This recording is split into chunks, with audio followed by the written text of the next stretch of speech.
Hello, everybody. Welcome back to Crusade Against Ignorance. Today, we're going to be talking about an issue that's become pretty prominent in American political discourse and public policy yet again, and that is the issue of Confederate monuments and Confederate statues and whether or not we should remove them or leave them up. So, I'll be very transparent at the outset and say this is not my argument. This video, none of the material in this video really is original to me at all. I'm basing it pretty much entirely on an article by Travis Timmerman, which is itself a summary of a longer paper he has on this topic, and I will link his 1,000-word philosophy article that I'm basing this video off of in the comments. I'm just making it to have in video form and hopefully get some more easy to access information out about there, something easy to share with people, and especially if you're not aware of that article already. So we're just going to be giving his argument here. Should be pretty brief, and let's get right into it. So to start off, it's important to talk about, well, what is the purpose behind the Confederate monuments? When and why were most of them erected? So most of them, they've been placed since about the end of the Civil War. Most of them were put up during the Jim Crow era. So between, in the 1900s, the 1920s, this is an era where, white America, white citizens of the United States were engaged in suppressing black citizens. So they were kind of put up as reminders of white superiority.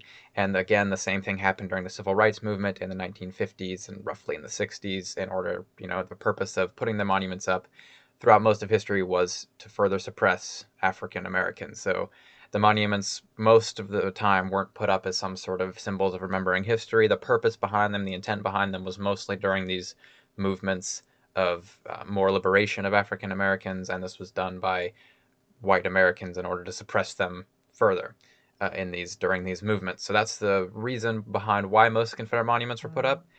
And so at this time in the United States, there are about roughly 780 Confederate monuments that remain in public property. So we're particularly here addressing whether or not these monuments should be publicly displayed. We're going to talk a little bit later about whether or not we should have them in museums or maybe, private. But we're just addressing whether or not Confederate monuments should be publicly displayed. So there's about 780 monuments that remain in the United States as of now. So let's get into this. So we're going to be giving a harm-based argument for the removal of Confederate monuments, and it comes in two stages. So part one is 3 premises, and part 2 is 3 more premises. So that's a full 6-premise argument, and it's broken down into 2 stages. So we're going to go through each stage one at a time. So part 1. First premise: if some monument or monuments unavoidably harms undeserving people, then there is more reason to remove that monument. So, pretty uncontroversial premise. Premise 2 is that public Confederate monuments unavoidably harm at least either 1. Those who suffer as a result of knowing the racist motivation behind the existence of most Confederate monuments and having those motivations made obvious by the existence of public Confederate monuments, and or those who suffer as a result of being reminded of the horrors of the Civil War and the United States racist history by the public display of these Confederate monuments. So, and then premise 3 is that, therefore, if these premises are true, there is strong moral reason to remove public Confederate monuments. So again, premise by premise. So premise 3 so far logically follows from 1 and 2. So logically, in terms of validity, this argument looks pretty solid. The first premise, again, seems pretty uncontroversial, right? If there's something that is unavoidably harming people that don't deserve to be harmed in any way, then there seems to be at least some moral reason to remove such a thing, such a monument. So that doesn't seem controversial at all. Well, what is there then to say about premise 2? Well, there's testimonial evidence that we can give for premise 2. The people that are advocating the removal of these monuments, particularly people part of the Black Lives Matter movement or African Americans who have to still live with systemic racism and memories of slavery. They may have grandparents that were alive during the Jim Crow era. This stuff was not all that long ago. So we have good evidence and perhaps even certainty of at least the first part of premise 2 based on the testimony of the people that are advocating for removal of the monuments themselves.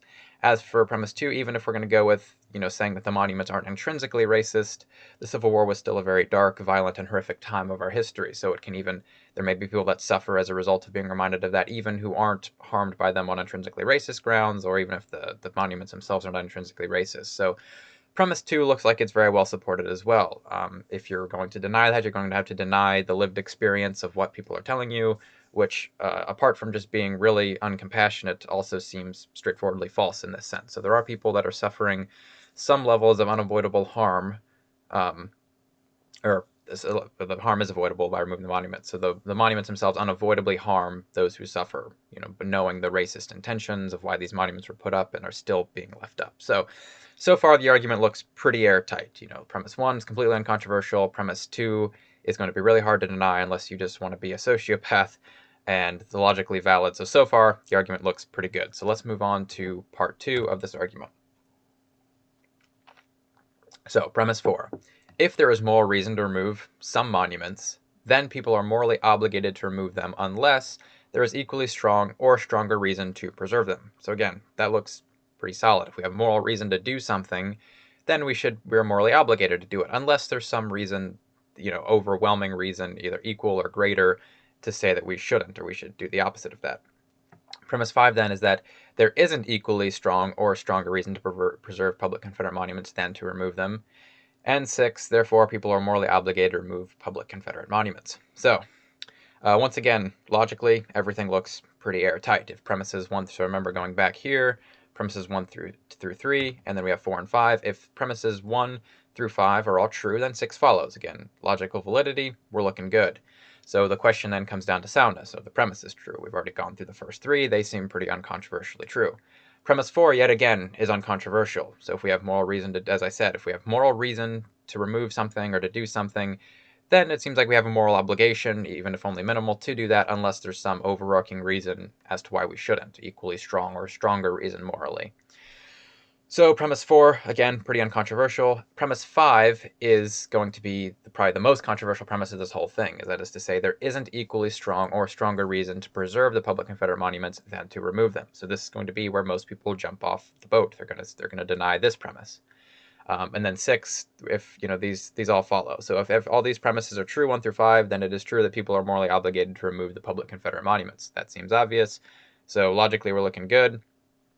So premise 5 is going to be the most controversial, but it can't be rejected. We can't reject that premise unless you're ready to identify some equal or greater morally strong reason that you have or society should have to preserve the monuments. So now we're going to turn to a look at some objections to premise 5, because that's really the only chink in the armor of this argument that's even possible to attack. So we're going to look at 4 objections to premise 5 primarily. So for starters, we're going to look at the claim that Confederate monuments have some great deal of aesthetic or historical value, such that preserving them is a greater good than would be reducing the harm of removing them. So on just purely the aesthetic sense, we're going to talk more about the history in the next objection, but purely at an aesthetic level, it's doubtful that these monuments really do have much aesthetic value. They were mostly made cheaply and pretty hastily, and again, this makes sense given what we know about why they were made. They weren't made for quality or aesthetic value. They were made to be pretty much icons of oppression of some sense. So there's not really much aesthetic value to these things at all. Not in the same sense we have for like preserving a Roman, some great Roman or Greek architecture. But even if we're granting that, we can preserve any kind of aesthetic or historical value these things have by simply moving the monuments into museums, out of public spaces where they're enacting this harm, into museums where people can go and admire their aesthetic value without them being publicly displayed or honored in any way.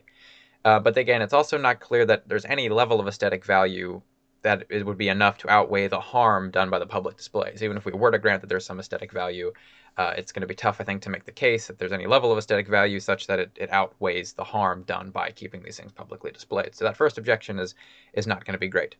Moving on to the second one, there's also this line people like to take that removing the Confederate monument somehow erases history. So there are a couple responses to this. So assuming there are some historical informational value to the Confederate monuments, there are harmless ways to get that information across. So just like we said in the previous example, we could just simply move these things into museums, right? That would completely preserve any historical value they have. That's where we have a lot of things in museums that for historical educational purposes. So that doesn't really work, but that's no reason at all to keep these things publicly displayed. But it's also doubtful in the first place whether Confederate monuments have any educational value at all. I mean, in some sense, they may even be distorting history by honoring people who were fighting to keep a country together on the basis, or fighting to keep the right of slavery for certain states. So there may actually be a distortion of educational history with these monuments by honoring people that were pretty clearly on the wrong side of this historical conflict. So it's not really clear in the first place whether or not there is any educational value to the monuments themselves. Even if there is, that value can be completely preserved by moving these things off of public property. So that's no good reason to keep them on public property. Third objection is that we can preserve the monuments themselves to honor the noble accomplishments of the people they depict. So there are a couple problems with this. So to start off, we can just balance values again, like we did earlier with aesthetics. Is it really more valuable to honor certain people's accomplishments than it is to reduce harm being done to living people now, by way of leaving these monuments up publicly? And it seems like it's going to be hard to make that case too. Is there greater value in preserving some noble historical accomplishments than there is to reducing harm being done to people here and now? So when we just go to balancing the values of these things, it seems like that's going to be a tough case to make, or at least not an obviously true case to make. But the more importantly, it's very much so worth questioning what exactly the accomplishments of the Confederate figures being depicted are supposed to be noble. I mean, even fighting and sacrificing yourself for a cause that's obviously wrong isn't necessarily a noble action. I mean, we don't honor Nazi soldiers or we shouldn't at least. I mean, sure, some alt-right people do, but we shouldn't be honoring Nazi soldiers simply because maybe they showed bravery in a certain battle and defending some sort of choke point in a battlefield. I mean, they were still fighting for an evil regime, so even if individual acts of bravery shouldn't be honored when they're done in service to something, a larger evil movement. So it's not clear at all that there really are any noble accomplishments, would it be bravery or what have you, that the Confederate figures are exemplifying that we should be honoring as noble. So that there's a couple reasons why that's going to be wrong. And again, pretty much for all these points, you can do the same. You can preserve the same nobility by, again, moving these things into museums in a certain sense that wouldn't really necessarily diminish whatever kind of honor. It's also worth pointing out, as Timmerman does in the article, that a lot of people don't want these things kept up for these kind of honor reasons. They want them to be up again for still oppressive reasons, as we saw with the Charlottesville protests. But that's not really a super relevant point here, but it's also just worth pointing out. So again, that point is not going to be super strong. So fourth objection to premise 5, and finally, if we remove, people will say, well, if we're going to remove these Confederate monuments, then we're just going to have to remove all monuments of figures who acted in morally problematic ways. So they want to run this kind of argument that, like, look, you're just erasing history, you're not respecting these figures, so you're just going to want to tear down every kind of icon of anybody who's ever maybe did anything bad. And there's a couple reasons to doubt this. For one, it's part of, depending on how you frame this, it is just straightforwardly, in some senses, a slippery slope fallacy, saying, well, if we do X, then Y may occur, therefore we shouldn't, and we don't want Y, therefore we shouldn't do X. I mean, it's the form, most often it's put in the form of this slippery slope, and that's just recognized as a fallacy in informal logic, so this isn't going to work in that sense. But it also just doesn't follow, right? Because the reason we're wanting to remove Confederate monuments, so there are morally relevant differences between certain figures that are being honored by having public displays of them up. So there are morally relevant differences between figures like, say, Thomas Jefferson, who was morally problematic in a lot of ways, and even Martin Luther King Jr., and somebody like Nathan Bedford Forrest, who was a Confederate general and the first Grand Wizard of the Ku Klux Klan. I mean, there are statues of him and other Confederate generals up, and so obviously, people like Thomas Jefferson, MLK, even though they weren't perfect, they are honored, and there are morally relevant differences because they're being honored for the good things they did, not the bad, which isn't to say that they weren't morally problematic in some ways, but there are morally relevant differences between figures like this, and more particularly, there are differences between what we are honoring them for and say, a Confederate general, in terms of, again, actions they committed and what they're remembered for. So it just doesn't follow at all that we have to get rid of all public figures who are problematic, because there are particular problematic features of the Confederate generals and the Confederate figures that are being honored that we're appealing to as for reasons why they should be removed. So this simply doesn't follow, and in most cases it's going to be just a slippery slope fallacy, but even if it's not, the logic is just not there. It doesn't follow from the fact that we want to take down a Robert E. Lee statue, that we're going to want to take down say, a Benjamin Franklin or George Washington statue. I mean, the entailment there is not at all clear, and it just doesn't exist. So these are 4 of probably the most popular objections we're going to get to the earlier premise 5 in this argument, and none of them are very good. In fact, none of them are good at all in any sense. So it seems like we have pretty good reason to accept premise 5. There don't seem to be any equally strong or stronger reasons we have to preserve the public monuments and we have to remove them given the harm. So given this, it looks like all our premises hold up. None of them are really controversial except for 5, and even then, it's not really that controversial of a premise. Now they've looked at some of the objections.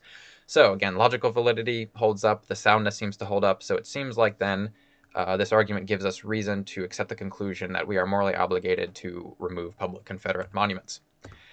So yes, again, as this argument is successful, it demonstrates that we do have a moral obligation to assist in removing, or at least advocate for removing, these public Confederate monuments. This isn't the only kind of argument for this sort of conclusion, or for against having monuments or Confederate statues up generally. This is one possible way of entry into this, but it's a good starting point. Again, if it's successful, the conclusion is pretty important. So again, I mentioned this at the beginning, but I just want to say again, really, this video, I didn't come up with any of this originally. This is pretty much like the premises. Everything was word for word from an article by Travis Timmerman, which is really good. I just wanted to make it in video form to make it more accessible, and because, I've not seen a lot of great ethics stuff on YouTube around this issue, so I wanted to kind of have something out there in video form. But this is pretty much word for word an article by Travis Timmerman, which I will link in the description. It's a great little read, and I'd suggest reading that as well as watching the video. And there's a more in-depth paper that Dr. Timmerman's published on this. I'm not sure if I have open access to that or not. If I do find it, I'll link it as well. So it's important noting here that this is an issue, kind of intersection of ethics and public policy. This is a public policy issue that's being debated, but it's also an issue that ethicists have some things to talk about with in terms of harm-based arguments. So I think we do need to have more discussions using philosophy, using ethical philosophy in terms of these discussions about what public policy should do. So that's part of the reason I want to make things like this, is to kind of help assist in the general conversation that's happening culturally. So I hope you enjoyed the video. Hopefully it was informative, and thank you for watching.